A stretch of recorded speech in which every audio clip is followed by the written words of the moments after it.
जीवन को बदलने की, जिंदगी को बदलने की ये बातें हैं। लेकिन तुम तो ऐसे आते हो, दुकान में ग्राहक के सामने तो विनम्र रहते हो, पत्नी के सामने अकड़ते रहते हो, पत्नी के सामने अकड़ के जिया करते हो। दुकान में विनम्रता है, घर में विनम्रता नहीं।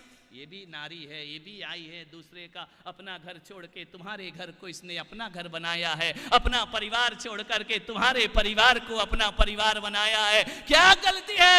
यदि गलत काम कर दे तो 1000 गाली, थोड़ी सी गलती हो जाए तो पति भी चिल्लाएगा, उधर से सासू भी चिल्लाएगी, उधर से ननंद भी चिल्लाएगी, उधर से देवर भी चिल्लाएगा। एक बात बताओ मेरे भाई, सभी लोग घर में उसको चिल्लाएंगे। एक बात बताइए, फिर वह किसे अपना मानेगी, किसे अपना समझेगी? एक पति ही तो जीवन में ऐसा होता है। ध्यान रखना, पूरे घर के लोग ताने मारे, यदि पति प्रेम दे दे तो सारे ताने नारी भूल जाया करती है, और उसके आनंद में अपना पति ही प्रेम नहीं देगा तो कौन देगा इनको प्रेम? ये किसके भरोसे आए हैं? ध्यान रखना, अपने माँ बाप को छोड़कर इस नारी ने तुम्हारे माँ बाप को अपनाया है, अपने भाई बहन को छोड़ करके तुम्हारे भाई बहनों को अपना बनाया है। वो भी दिन भर पिसती है, काम करती है सुबह से शाम तक। तुमको लगता है पत्नी का क्या काम है? ये महिलाएं क्या काम किया करती हैं? सुबह से उठना, नाश्ता बनाना, झाड़ू पोछा, चलो काम वाली आ जाए कोई बात नहीं है, फिर भी घर को मैनेज करना इनका काम हुआ करता है। ध्यान रखना, ताने सुनती, वो तुम्हारी जो माँ है ना और तुम्हारी जो बहन है वो भी कोई कम नहीं है, एक की 4 सुनाया करती है। ध्यान रखना, वो बेचारी ताने सुनती है, सब कुछ करती है, उसके बाद भी घर की व्यवस्था को बना करके रखती है। बच्चा कहता है मम्मी ये करो, पति कहता है तूने मेरे कपड़े तैयार नहीं किए हैं, सास कहती बहू चाय बनी या नहीं बनी, देवर कहता है भाभी नाश्ता बना दिया। एक महिला क्या क्या करे अपने जीवन में, फिर भी सबको सेटल करती है, सबका मैनेज करती है। बच्चों की नहीं सुने तो बच्चे नाराज हो जाते हैं, पति की नहीं सुने तो पति नाराज हो जाता है, सासू की ना सुने तो सासू नाराज हो जाया करती है। सोचिए एक बार, मैं तो कहता हूं कि पैसा कमाना बहुत आसान है, लेकिन घर चलाना आसान नहीं हुआ करता है, ये बहुत कठिन। कभी विचार किया इस नारी के बारे में? कभी सोचा है जिंदगी में, जब पति बाहर चला जाए ना और बच्चे ना हो घर में, और इनसे पूछो कि क्या खा रही हो, क्या बना रही हो, तो ये कहती कि आज क्या बनाना, क्या खाना, पति देव तो बाहर गए, बच्चे अपने नानी के यहाँ गए हैं, आज तो हमें क्या बनाना, क्या खाना। इसका मतलब आप ये सोचिए, ये खाना भी अपनी पसंद का नहीं बनाती, ये खाना भी तुम्हारी पसंद का बनाया करती है, ये भोजन भी तुम्हारी पसंद का बनाया करती है, ये बच्चों के लिए भोजन बनाती है, ये पति के लिए सब कुछ किया करती। समय दे दो। ध्यान रखना, पुरुषों से मेरा निवेदन है, महावीर जयंती पर सोने की अंगूठी नहीं लाओ चलेगा, महावीर जयंती पर कीमती साड़ी नहीं लाओ चलेगा। कौन महिला बोली महाराज हमारे पति को बिगाड़ो मत? ध्यान रखना, विचार करिए, पैसा ना दो चलेगा। एक निवेदन, एक निवेदन, एक निवेदन है, हर आदमी को, हर व्यक्ति को अपनी पत्नी को समय जरूर देना चाहिए। ध्यान रखना, सोना चांदी ना मिले तो कोई बात नहीं। ताली बजाओ, सही बोल रहा हूं। नहीं बेईमान बैठी हो कि हमको तो अंगूठी दे तू भाड़ में जा, ऐसा कोई है क्या मामला? पत्नी को समय चाहिए।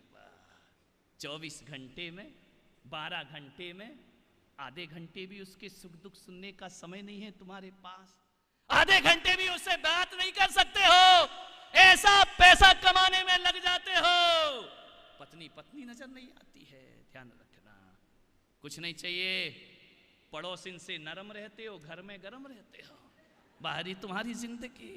विचार करिए, पड़ोसिन से बहुत अच्छे से बात करते हो, पत्नी से गुस्से में बात करते हो। ध्यान रखना, दिन भर किटकिट पिट पिट घर में चलती रहती है, सुबह से उठ के खाने में मुंह चलता है, दिन भर बातों में मुंह चलता है, मैं तो तंग आ गई इस घर से, अब इस घर में मैं रहने वाली नहीं हूं, हर चीज में रोक टोक होती है। बहू कहां जा रही है, बहू क्यों जा रही है, इतनी लेट क्यों आई? मैंने कहा बेटा एक बात बता, ये तेरा ससुर है जो तुझसे पूछता है कि कहां गई थी और इतनी लेट क्यों आई, वरना जमाने को मतलब ही नहीं है, तुम कहीं जाओ और कहीं रहो, किसी को तुमसे कुछ लेना देना। ये ससुर है तुम्हारा जो घर की मर्यादाओं का ध्यान रखता है, तुमसे पूछता है, बातें करता है। बोले महाराज हमारी स्वतंत्रता का हनन होता है, हम घूमना चाहते हैं, यहाँ वहां जाना चाहते हैं, किटी पार्टी में जाना चाहते हैं, जब देखो तब रोक टोक के सिवा कुछ नहीं है। मैं तो तंग आ गई इस जिंदगी से। मैंने पति से कह दिया या तो ये बुढ़ा खड़ूस यहाँ रहेगा और या फिर मैं रहूंगी। मैंने कहा पति ने क्या कहा? बोले वो बेचारा क्या करे, इधर बोले कि इधर बोले। बोले मैं जा रही हूं, आशीर्वाद दे दो। मैंने कहा किस बात का? घर तोड़ने का, घर उजाड़ने का? बोले महाराज देखो कितना भी प्रवचन करना, प्रवचन की बातें प्रवचन में अच्छी लगती हैं, जिंदगी में नहीं लगा करती हैं। बातों में कुछ नहीं रखा, भुगतते हम लोग हैं। मैंने कहा बेटा एक काम कर, तू जा, मैं भी तेरा समर्थन करता हूं, जा इसी वक्त चली जा। बोले दोबारा नहीं आऊंगी। मैंने कहा बिल्कुल मत आना, कसम है तुझे, लौट के मत आना। बोले महाराज एक बात बताओ, कभी तुम मेरे पीहर आए तो मुझको आशीर्वाद दोगे? अरे मैंने कहा बिल्कुल दूंगा, क्यों नहीं दूंगा आशीर्वाद। तू अपने ससुर को छोड़ के जा रही, मुझे छोड़ के थोड़ी जा रही है, आशीर्वाद पूरा दूंगा। लेकिन एक बात मान बेटा, तू इतने दिन से मेरे प्रवचन सुन रही है, बस मेरे कहने से आज रुक जा। बोले आज रुक जाऊं? नहीं महाराज साल भर हो गए, अब एक दिन भी मुझे बर्दाश्त नहीं, एक घंटा भी मुझे बर्दाश्त नहीं है। मैंने कहा बस एक बार मेरा कहना मान ले, आज मत जा, आज मत जा। उसने कहा इतनी जिद तो मेरे पति ने नहीं करी जितनी तुम कर रहे हो। अरे मैंने कहा पति होगा ही ऐसा, तू उसकी सुनती कहाँ है, मेरी सुन लेगी। मैंने कहा आज रुक जा। बोले ठीक है आज रुक जाती हूँ। क्या हो जाएगा महाराज एक रात में? मैंने कहा शायद कुछ हो जाए, आशा से आसमान थमा है। मैंने कहा बस एक काम करना बेटा, घर जाना। बोले ये मत बोलना कि ससुर से माफी मांगू। मैंने कहा बिल्कुल नहीं, वो माफी मांगने लायक नहीं है, काय को माफी मांगना उससे। बोले ये मत कहना कि मैं कोई एक्सक्यूज करूं। मैंने कहा बिल्कुल नहीं करना।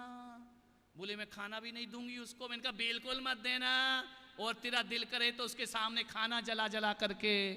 लेकिन एक बात याद रख बेटा, आज एक बात मेरी सुन ले, बस तू एक बार इतना चिंतन करना आज की सामायिक में। बोले सामायिक तो मैंने आज तक की नहीं है। मैंने कहा इसलिए ये दशा हो रही है तेरी।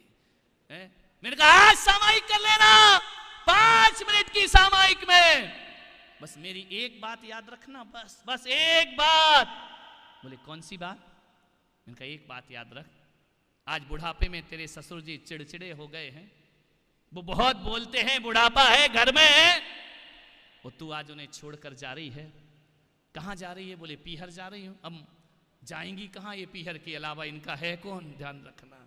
मैंने कहा पीहर जा रही है ना, बस एक बात याद रखना, यदि ऐसा स्वभाव जो ससुर का है तेरे पिताजी का होता तो बता फिर तू किसे छोड़कर कहाँ जाती। बस इतना सोचना और कुछ मत करना, और कोई उत्तर भी मत लाना। बहू गई, दूसरे दिन सुबह आई, उदक चंदन तंदुले पुष्पे। अरे मैंने कहा जाना नहीं है क्या? बोले कहाँ जाना? मैंने कहा तेरे पीहर में, वो तुम्हारा बुढ़ापा, वो तुम्हारा ससुर जी तुम्हें परेशान कर रहे।